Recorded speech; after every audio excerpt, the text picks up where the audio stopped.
Simple present VS simple past. So friends, আজকে আমরা একই ট্রান্সলেশন সিম্পল প্রেজেন্ট টেন্সেও শিখবো এবং সিম্পল পাস্ট টেন্সেও শিখবো। কারণ অনেক সময় আমাদের সাথে এইরকম হয় যে আমরা একটা ট্রান্সলেশন সিম্পল প্রেজেন্ট টেন্সে করলাম, বাট পাস্ট টেন্সে সেটা কীভাবে করবো, কী ভার্বের কী রূপ বসাবো, সেটা অনেক সময় গুলিয়ে যায়। তো সেইটা যাতে ক্লিয়ার হয়ে যায়, যার জন্য আমরা সিম্পল প্রেজেন্ট টেন্স এবং সিম্পল পাস্ট টেন্স কম্পেয়ার করে শিখবো। তো চলুন শুরু করা যাক। তোমরা ছবি দেখো সিম্পল প্রেজেন্ট টেন্সে, তাহলে সেটা কী হচ্ছে, ইউ সি দ্য পিকচার, মানে তোমরা ছবি দেখো।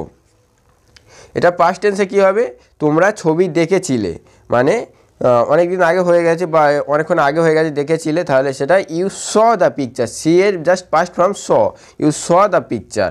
ওকে, তার সেকেন্ড, তোমরা বাড়ি যাও, মানে ইউ গো হোম, তোমরা বাড়ি যাও, ইউ গো হোম। সেটা আমরা পাস্ট টেন্সে কী বলবো, যে তোমরা বাড়ি গিয়েছিলে, সেটা কী হবে, ইউ জাস্ট গো থেকে ওয়েন্ট হয়ে যাবে, গো এর পাস্ট ফর্ম হয়ে যাবে গো, ইউ ওয়েন্ট হোম, মানে তোমরা বাড়ি গিয়েছিলে। সে আমাকে চিঠি লেখে, তাহলে he writes me a letter. এটা রাইটস হলো কেন, এস যোগ হলো কেন, এটা যেহেতু সিঙ্গুলার নাম্বার আর ফার্স্ট পার্সন, তার জন্য ওই থার্ড পার্সন, তার জন্য ভার্বের সাথে এস যোগ হয়, সেজন্য রাইটস হলো। আর সে আমাকে চিঠি লিখেছিল, আর প্রেজেন্ট পাস্ট ফর্মে কোনো হচ্ছে সিঙ্গুলার নাম্বার যতই থার্ড ফর্ম হোক না কেন, কোনো হচ্ছে এস বা এস যোগ হয় না, জাস্ট ভার্বের পাস্ট রূপ হয়, তাই he wrote me a letter. তারপর কি আছে, আমরা বই কিনি, উই বাই বুকস, আমরা বই কিনি। আর আমরা বই কিনেছিলাম, উই বট, বাইয়ের just past form, we bought books. Okay, তারপরে কি আছে, সে সকালে রুটি খায়, প্রেজেন্ট ফর্মে সে সকালে রুটি খায়, he eats bread in the morning. সেই একইভাবে যেহেতু এটা সিঙ্গুলার নাম্বার আর থার্ড পার্সন, তাই ভার্বের সাথে এস বা এস যোগ হলো, তাই he eats. R say past টেন্সে সব এস টেস কিছু যোগ হয় না, পাস্ট টেন্সে জাস্ট ভার্বের পাস্ট ফর্ম বা হয়, তাই সেই জন্য সে সকালে রুটি খেয়েছিল, কী হবে, হি at bread in the morning. Tania গল্পের বই কেনে, তাহলে ঠিক সেমভাবে তানিয়া বায়ের সাথে এস যোগ হল, বায়েস স্টোরি বুক। আর তানিয়া গল্পের বই কিনেছিল, এস টেস কিছু যোগ হবে না, জাস্ট পাস্ট ফর্ম, তাই তানিয়া ব্রট, বাই থেকে ব্রট স্টোরি বুক। ওকে, আমি রাত্রে টিভি দেখি, I watch TV at night, I watch TV at night. আর আমি রাত্রে টিভি দেখেছিলাম, আই ওয়াচড, ওয়াচের সাথে জাস্ট ইডি যোগ হলো, হয়ে পাস্ট ফর্ম হয়ে গেল, I watched TV at night. Okay, ছেলেরা মাছ ধরে, বয়েজ ক্যাচ ফিশ, মানে ছেলেরা মাছ ধরে। এখানে এস যোগ হলো না কেন, এটা যেহেতু বহু বচন আছে, থার্ড পার্সন হলে বহু বচন, তাই ভার্বের সাথে এস যোগ হয় না।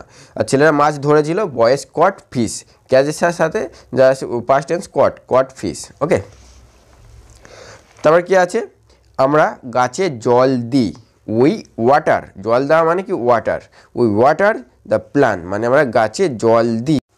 আর পাস্ট ফর্মে কি আছে, আমরা গাছে জল দিয়েছিলাম, মানে we watered in the water the plant, মানে ওয়াটার মানে দিয়েছিলাম, পাস্ট ফর্ম হলো, ঠিক আছে, উই ওয়াটার দ্য প্ল্যান্ট। সে আমাদের বাড়ি আসে, he comes to our house, সেমভাবে এস যোগ হলো, এটা সিঙ্গুলার নাম্বার থার্ড পার্সন, তাই ভার্বের সাথে এস বা এস যোগ হলো, he comes to our house, সে আমাদের বাড়ি এসেছিল, he came to our house. সে জাস্ট ভার্বের পাস্ট ফর্ম হলো, হি কাম থেকে কেম হয়ে গেল, he came to our house. রাজ পশু হত্যা করে বা রাজ পশু মারে, ঠিক সেমভাবে রাজ কিলস অ্যানিম্যাল। ওকে, রাজ পশু হত্যা করেছিল, রাজ কিল্ড অ্যানিম্যালস। তারপরে কি আছে, সোনা তার বোনের সাথে খেলা করে, দেখুন সোনা তার বোনের সাথে, এটা তাহলে সোনা কি singular number but third person, তাই এস যোগ হচ্ছে। সোনা প্লে থেকে প্লেস, সোনা প্লেস উইথ হিজ সিস্টার হবে, এখানে সিস্টার দেওয়া হয়নি, সরি। আর পাস্ট ফর্মে কী হবে, সোনা তার বোনের সাথে খেলা করেছিল, কি সোনা played with his sister. So friends, আজকের ভিডিওটা যদি তোমাদের ভালো লাগে, please like share and comment করতে ভুলবেন না। এইরকম ধরনের পার্ট 1 এরকম ধরনের ভিডিও আমি আরও আনবো, পার্ট 2, 3 এরকম থাকবে, ঠিক আছে। তো চলুন আজকের জন্য ভিডিওটা এই পর্যন্ত, নেক্সট ভিডিও সবার সাথে দেখা হবে। চলুন, টাটা এভরিওয়ান।